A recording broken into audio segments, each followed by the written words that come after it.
Hi,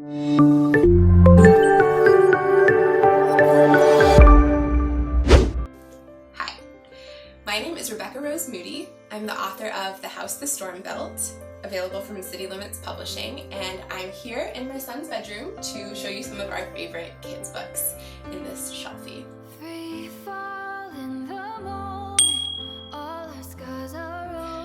When both my sons were little, our favorites to start them out on were classics, and so we have The Real Mother Goose. This is a favorite in our family.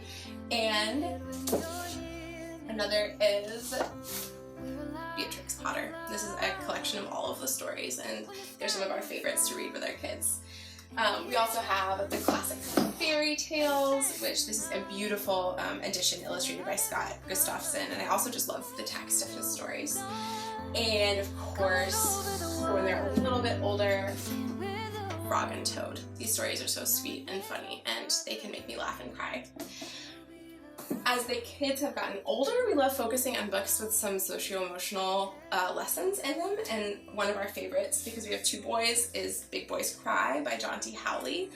I love the message of this story. I think it's so important to normalize crying in young children, especially boys, and I just love the illustrations. I love his use of white space and just some of the simplicity of the message and the language that he uses. So that's one of my favorites. Another favorite in our house is My Blue is Happy, written by Jessica Young and illustrated by Katia Chin.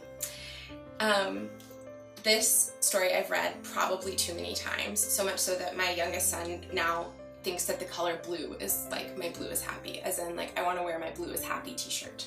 I love this story. It's all about how people view colors in different ways, and I think it's just such a important message when kids are really young to show them that not everybody is going to have the same opinion. I love this book.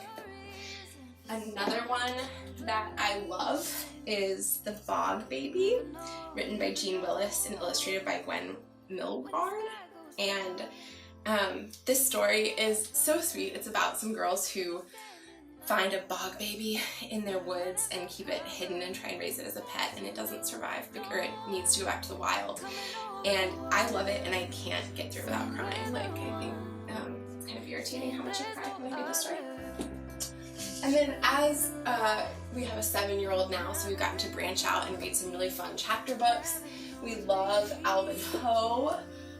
We are just going through the series really quickly. I love that it normalizes people with different mental health challenges. The main character in this book has selective mutism and goes to see a therapist, and so I think that's really important too, to normalize like therapy from a young age. And one of my favorite books of all time, which is The Miraculous Journey of Edward Tulane by Kate DiCamillo, and this one is just such a glorious book, and it's perfect for young children, but adults as well. So this is a tour of some of my favorite kids' books. I hope you've enjoyed it, and I hope you'll check out my book, The House the Storm Built, available from City Limits Publishing. Would you be